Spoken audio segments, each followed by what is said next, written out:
Amados hermanos, feliz día del Señor.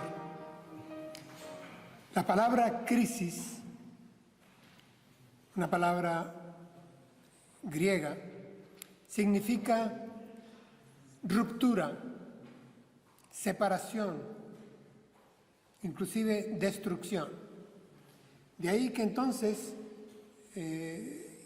cuando hay una crisis, sea imperativo el abocarnos a un análisis, a una interpretación de lo que está sucediendo. Entonces encontramos la palabra crítica, derivada de crisis. Y finalmente, tratar de arribar a una conclusión, tratar de arribar a una solución, si es posible, y ahí viene el vocablo criterio. Todo esto entrelazado, crisis, crítica, criterio. Y quiero referirme hoy de manera específica a algo real que está sucediendo desde las últimas décadas en Occidente, y es que la autoridad se encuentra en crisis.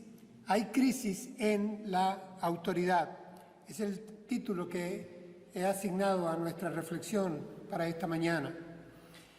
El mensaje que se traslada en nuestros países de Occidente es el de levantar el estandarte de la libertad, muy sano en sí mismo, pero agregando que la libertad y la autoridad no pueden caminar juntos. De tal manera que las nuevas generaciones se están forjando la idea de que para ser libres necesitan desafiar o derrocar o sustituir cualquier autoridad existente. Casi que pasa a ser un eslogan de nuestra juventud hoy en día: yo soy mi autoridad. Y si no lo dicen, es lo que profesan, se les hace hecho pensar y sentir, en nombre casi de un individualismo. Viendo esto, que creo es una realidad social, he escogido un pasaje de la Escritura en el cual encontramos al Señor Jesús al comienzo de su ministerio, acercándose a la pequeña población pesquera de Capernaum, a las orillas del lago de Galilea. Y ahí se da el momento de un encuentro con un centurión romano. Este es un hombre con autoridad militar, sobre una centuria de legionarios. Y el centurión viene a Jesús y viene a pedirle, a rogarle que por favor sane la enfermedad de su siervo, al que él ama y cuida, estima mucho y que está en casa. Así que en el escenario de lo que va a ser nuestra reflexión en esta mañana del texto escogido, encontraremos evidentemente a dos personajes. El hombre, que es un centurión, un militar romano, que tenía autoridad sobre siervos y sobre soldados, pero que a su vez reconoce que no tiene autoridad sobre las enfermedades, sobre ciertos ámbitos en los cuales no hay poder en él para cambiar. Y en cambio, el otro personaje en el escenario es Jesús de Nazaret. Él viene a él y no viene a él buscando enseñanza. No viene a él y no se dirige rabí o maestro. Viene a él porque en Jesús de Nazaret reconoce que había autoridad, una autoridad especial, una autoridad que podía lograr salud, un milagro, es decir, una autoridad supranatural, una autoridad solo propia de la deidad. Estos son los dos personajes en el escenario. Los dos tienen autoridad, pero son autoridades diferentes. Aquí hay jerarquía de autoridad, hay diferencia, al extremo de que el centurión con todo su rango, su uniforme, su poder, se reconoce a sí mismo indigno y viene a rogar al Señor que por favor, por piedad, sane a su siervo. Esta es la situación. Hermanos, el hombre es un ser gregario y por ello es un creador natural de instituciones, de organigramas. Para que nos entendamos, el hombre es un creador natural de cadenas de mando. En todas las instancias, en todas las esferas, hay cadenas de mando. Lo encontramos en las empresas, lo encontramos en los gobiernos civiles, en los militares, en las asociaciones de profesionales, en las iglesias. Hay cadenas de mando. Es algo natural, propio del hombre. Se ejerce cargos de autoridad a diversos niveles en los diferentes ambientes. Esto es, es sociología básica. Es lo que se llama en sociología el principio de autoridad. Pues bien, creo que el principio de autoridad hoy en día está en crisis y a esto quiero referirme. La autoridad a nivel social se considera algo necesario y hasta indispensable para prevenir el caos, evitar que la sociedad entre en la anarquía total, en la destrucción, y para que esa pirámide predatoria o depredatoria que se suele dar no funcione de una manera tal que destruya a los más débiles. Para esto se concibe que el principio de autoridad es necesario en la sociedad. Ahora, ¿qué dice nuestra fe? ¿Qué dice la palabra de Dios? ¿Encontramos en la Escritura algo normativo en cuanto al principio de autoridad? Sí. La respuesta es eminentemente afirmativa y con mayúsculas, y así la presento hoy en la mañana. Hermanos, en la palabra revelada, en la Sagrada Escritura, en la Biblia, la Santa Biblia, se nos presenta a Dios como única autoridad suprema y fuente de toda otra autoridad o autoridades que pasarían a ser secundarias. Dios es la única autoridad suprema. La idea central, por lo tanto, de la prédica la leo para ustedes. Toda autoridad humana está subordinada a la autoridad absoluta de Dios. La repito, toda autoridad humana está subordinada a la autoridad absoluta de Dios. Y esto es texto escritural, Biblia, palabra de Dios. Para nosotros, palabra santa, palabra de Dios. Hermanos, si Dios delega de su autoridad suprema, delega autoridad, cierta autoridad sobre hombres, haciéndolos responsables. Autoridades que son limitadas per se, no son absolutas. Autoridades que no pueden caer en el autoritarismo ni en el abuso. Son autoridades limitadas, subordinadas a la autoridad suprema de Dios, que es quien la ha otorgado a los hombres, para que en coherencia con los principios y valores de las leyes de Dios, rijan para bien, controlando el mal. Esto es el centro, el núcleo, el core del principio de autoridad que encontramos en la Escritura. Voy a citar a un teólogo presbiteriano de Estados Unidos, ya en la presencia del Señor hace pocos años, nos dejó Robert Sproul. La palabra autoridad contiene dentro de sí la palabra autor.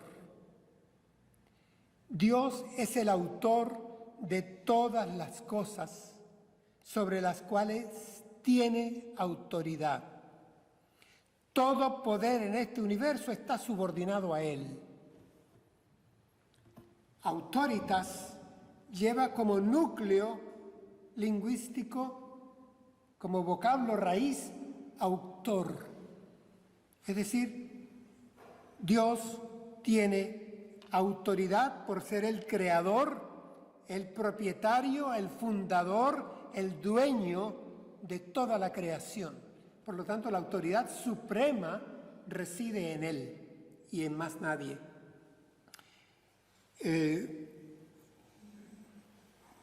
Este Dios creador, pudiéramos decir, para que nos entendamos y no dejemos resquicio alguno, a este Dios creador le asiste, hermanos, derecho de propiedad. Nuestro Dios es el autor del diseño, es el creador, el facturador de lo que existe, es el sustentador de todo. Por lo tanto, tiene autoridad sobre todo lo que hay, lo que existe. Ahora, es interesante que la Escritura bíblica nos afirma que en su creación, en el acto creación, Dios creó al hombre a su imagen y semejanza y delegó en el hombre autoridad. Autoridad para que administre la creación de Dios, para que la administre de tal manera que de la natura haga cultura y que cuide en sana mayordomía la creación que Dios le ha confiado. Dios lo hizo al hombre a su imagen y semejanza. Noten bien, imagen y semejanza. La Escritura no dice que Dios hizo al hombre igual a él, sino semejante. Pasa a ser la sombra de Dios aquí en la tierra, con una autoridad delegada por Dios, con un fin y con límites y con una subordinación evidente que tiene que respetar. Pero ¿cuál es el problema? Cuando leemos las primeras páginas de la Escritura, el Génesis, nos encontramos con que el hombre no le bastó con lo que Dios le había delegado. No le bastó con ser el Señor de la creación, quien habría de custodiarla, de cultivarla, de administrarla. El hombre quiso ser igual a Dios. No le bastó con la autoridad delegada, el hombre quiso la autoridad suprema. Esto es Génesis 3. Ahí lo encontramos. Desde aquellos albores de la humanidad, el hombre ha querido ser como Dios, desplazar a Dios. Y esto, hermanos, en nuestro tiempo es lo que profesa la ideología humanista. Por cualquiera de sus facetas, esto es un poliedro, el materialismo, el relativismo, el individualismo, el nadaísmo, por donde lo tomemos. Lo que encontraremos acá es que en el sentimiento del hombre se ha organizado una ideología en los últimos siglos que hoy en día campea cada vez más por nuestros entornos. Se trata de, hoy en día, deconstruir el tejido social. ¿Cómo lograrlo? Se trata de cambiar, redefinir al hombre y a ciertas instituciones tan importantes como la familia misma. ¿Cómo lograrlo? ¿Cómo lograr ese cambio? Darle la bienvenida al superhombre no bastó. No bastó con proclamar Dios ha muerto, que vive el superhombre. Así hablaba Zaratustra. No bastó. No fue suficiente con simplemente proclamarlo. ¿Qué hacer? Había que golpear las convicciones, las tradiciones, los principios y valores que sustentaban la sociedad durante mucho tiempo y le daban cierta estabilidad en medio de las desgracias que siempre pasaban y los abusos que nunca dejaron de estar presentes. Pero hermanos, la forma de atacar de manera inteligente para lograr el cambio que estamos nosotros hoy en día presenciando y al cual estamos asistiendo, era atacar al principio, a la fuente, a la autoridad suprema, a la que había delegado autoridad sobre otros. Había que ir a la cabeza misma. Por lo tanto, el principio de estas ideologías que resumimos hoy como humanismo es atacar a la soberanía, a la autoridad suprema que es Dios mismo, buscar un jaque al rey. Y esto se tenía que lograr en la praxis. ¿Cómo hacerlo? Pues exiliando a Dios de la sociedad. ¿Nos entendemos? Poner a Dios en la cuneta, en los museos, que se vaya a los templos y no salga de ahí. El ostracismo social. Si logramos esto, que es en lo que se empeñan hoy en día muchos en nuestros países de Europa occidental, de Norteamérica y aún de América hispana, si se logra esto, el ostracismo de Dios, sacar a Dios de nuestras reuniones, sacar a Dios de las escuelas, sacar a Dios hasta de los tanatorios. Si logramos esto, pues lo demás que viene es un efecto dominó. Fedor Dostoyevsky, un gran escritor de la antigua Rusia, premio Nobel, lo cito: sin Dios todo está permitido. Y si todo está permitido, la vida es imposible. Pues bien, es lo que se ha capturado en la idea central del humanismo. Sin Dios, todo está permitido. Vamos a ese relativismo moral. Entonces, lo que se está haciendo hoy en día, y de esto no escapamos como iglesia, no podíamos escapar. Es más, creo que somos la primera frontera de choque, la primera trinchera que ha de ser atacada. La Iglesia de Jesucristo, pues lo que se ha hecho y se está haciendo y se hará cada vez más es derrocar y sustituir autoridades, referentes. ¿Creen que estoy teorizando mucho? Hoy en día se está cuestionando la autoridad de los padres sobre los hijos. Hoy en día vemos a los nietos faltar el respeto públicamente a los abuelos que antes nosotros venerábamos de chicos. Hoy en día los profesores en los institutos se encuentran acosados por los adolescentes, algunos hasta en tratamiento psicológico, a punto de poner sus renuncias o tener que cambiarse a otras cátedras en otros institutos. Profesores acobardados por adolescentes. Y todo esto auspiciado por el sistema, eso que llamamos sistema.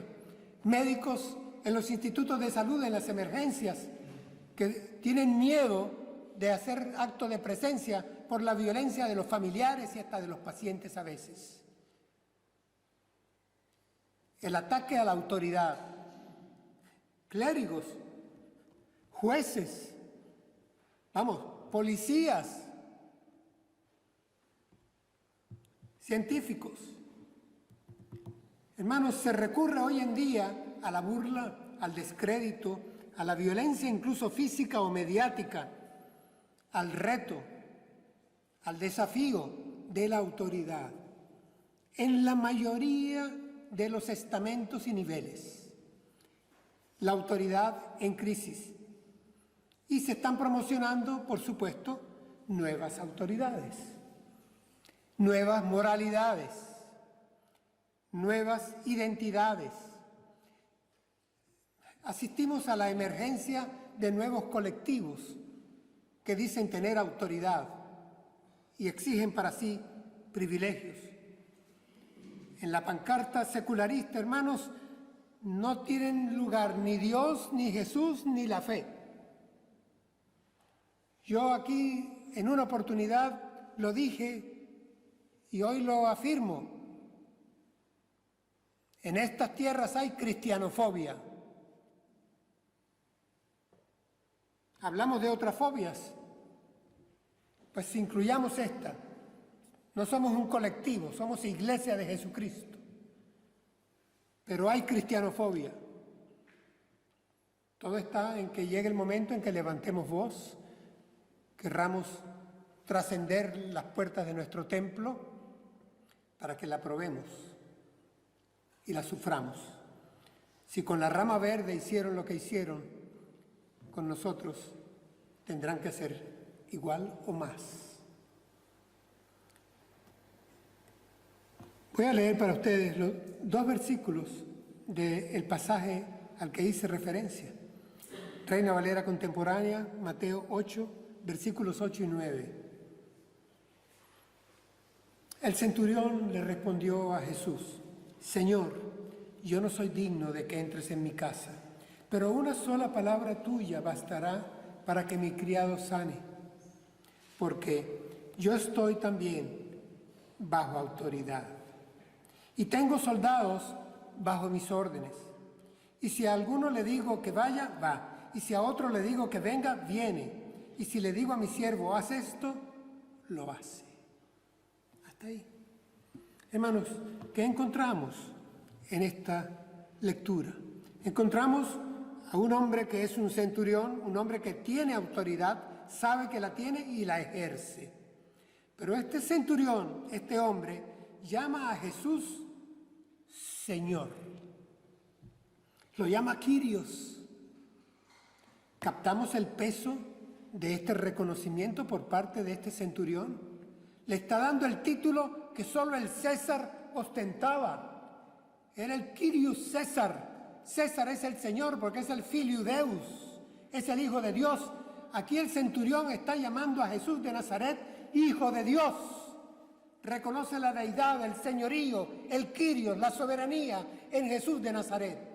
Él sabe que él tiene poder y autoridad, pero sabe que en Jesús está la autoridad del Dios, del Hijo de Dios.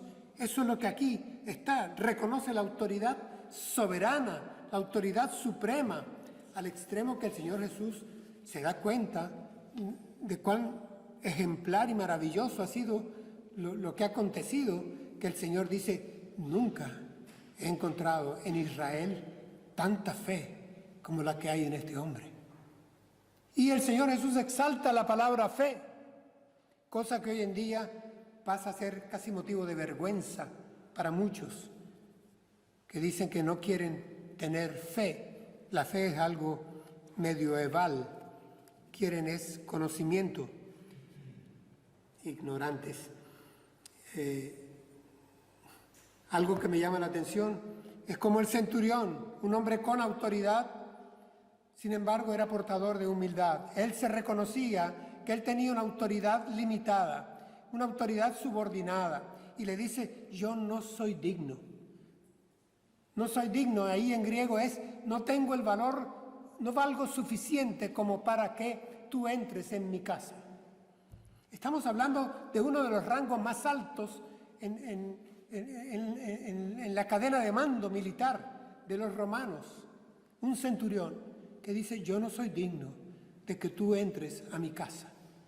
Y añade algo más: tal es la certeza que tiene el centurión en su declaración de que está frente al Hijo de Dios, alguien que tiene autoridad suprema, que dice una sola palabra, solo una. No necesito un discurso, no necesito una gran, extrema argumentación, solo di la palabra, que con tu palabra basta. Tu palabra es poderosa. Tú tienes la autoridad suprema. Solamente una palabra tuya bastará y mi criado sanará. Basta una palabra. Sí, hermanos, basta una palabra. El centurión reconocía su subordinación. Él tenía bajo su mando soldados. Él tenía bajo sus órdenes siervos, pero él no tenía poder, autoridad sobre la enfermedad y sobre muchas otras cosas. Y sin embargo, tuvo la humildad de reconocer que en Jesús de Nazaret, el Hijo de Dios, por ser Hijo de Dios, tenía autoridad suprema. En una oportunidad, miren, el tema de la autoridad estuvo siempre alrededor de la persona de Jesús. En una oportunidad, ayer lo recordábamos en el taller de antropología que teníamos acá, en la barca, tempestad en el pequeño lago de Galilea.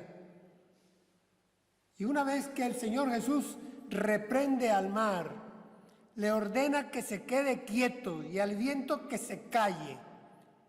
¿Cuál es la pregunta que se hacen los apóstoles? ¿Quién es este que hasta el viento y el mar le obedecen? ¿Quién es este que tiene autoridad sobre los elementos naturales, que calma la tempestad, para cumplir un salmo escrito por David, que hace callar al viento? Autoridad suprema, hermanos, autoridad soberana. ¿Por qué? Por autoría. Permítaseme aquí decir, por derechos de autor. Es lo que asistía al Señor Jesús y es lo que tenemos que reconocer hoy día y recordar nosotros hoy día siempre. Dios tiene la autoridad suprema por autoría. En Él reside toda autoridad.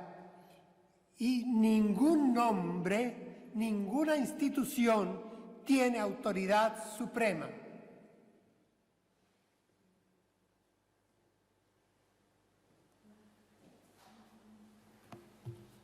Ahora,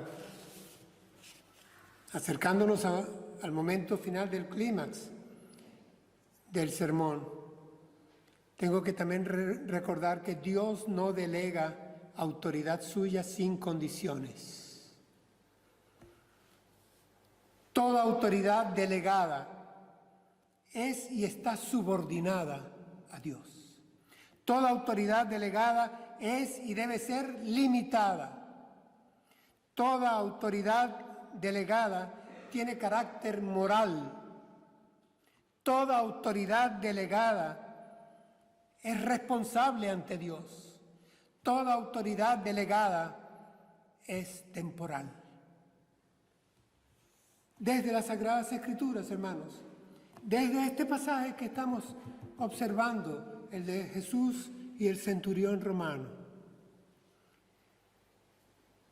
puedo afirmar que solo tiene autoridad quien está y se reconoce bajo autoridad. Y solo debe mandar quien está dispuesto a obedecer. Esto corta posibilidades de autoritarismo, de despotismo, de abusos.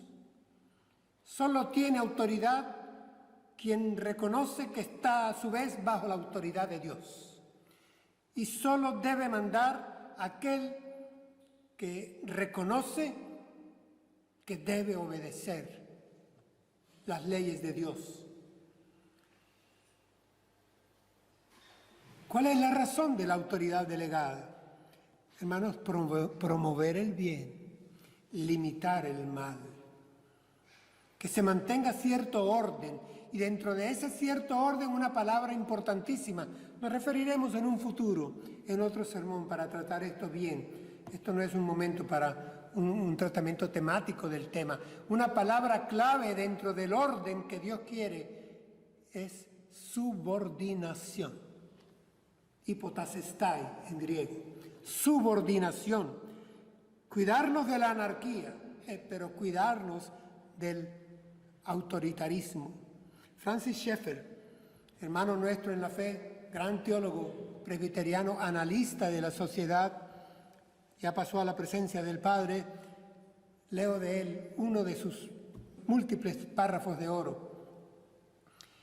Si no hay un absoluto por el cual juzgar en la sociedad es absoluta.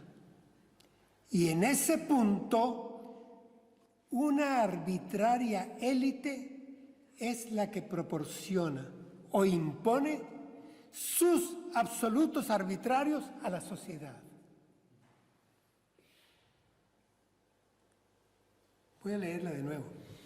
Si no hay un absoluto por el cual juzgar en la sociedad es absoluta.